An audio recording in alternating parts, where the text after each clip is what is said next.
Okay, so the reason that these questions are coming together is there's this recent instance that has occurred where the police, from what I understand, applied for a search warrant to us for a stash or series of stashes that were found in some liquor store in Sandy Shore. The judges had some discussion about it, and it all comes down to what lens you paint it under. Because there is legislation that says that all business stashes and all storage related to businesses, whether it's storefronts or formal businesses, are subject to be raided at any time.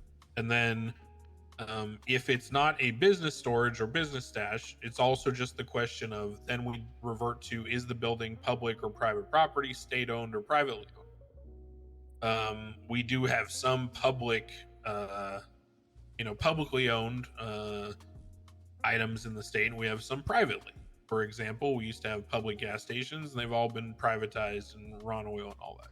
Mm-hmm. Nowadays, we have some of the same kinds of examples with, like, the U-Coil gas station, for example, or Xmart GG Gas, right? But then we also have some that are public. So the question is, when it comes to some of these places like a liquor store like that, we're trying to work through the intersection of, is it private property and thus you need a warrant to search it? Okay, but if it's private property, who are we serving the warrant to? Who is this? Whose rights are we potentially violating? And the question is, how do I figure that out? So for this liquor store, are you the person I go to ask, is this a privately owned location, or who do I go to? You go to the mayor's office. They're the ones with the running list of business proposals and what's been claimed and what hasn't. Okay. So, I mean, you can, I would start there and then ask the question, because they should also, I know that they have, when you turn in business proposals now, they have a section of, are you asking for construction?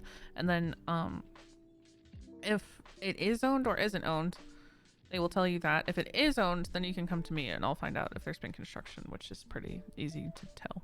So okay. So then if I want to isn't, notify, then it belongs go to the you. state, and then you're good.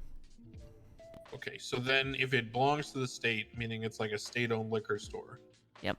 And the state has no record of business storages being placed there, right? Because they're just unknown commodities that may be counterfeits that look eerily similar to what you use, but they're just, there.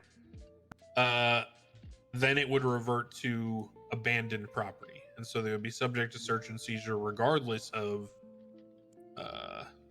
the what's it called?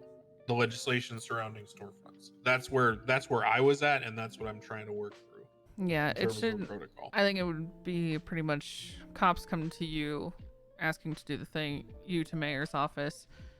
If yes, owned, ask me if there's construction. If no, not owned, then you would just be good to go without my input. Okay, that sounds pretty reasonable. Yeah. I just want to make sure that I'm, we're all doing our part to keep things in the here and now. That makes sense.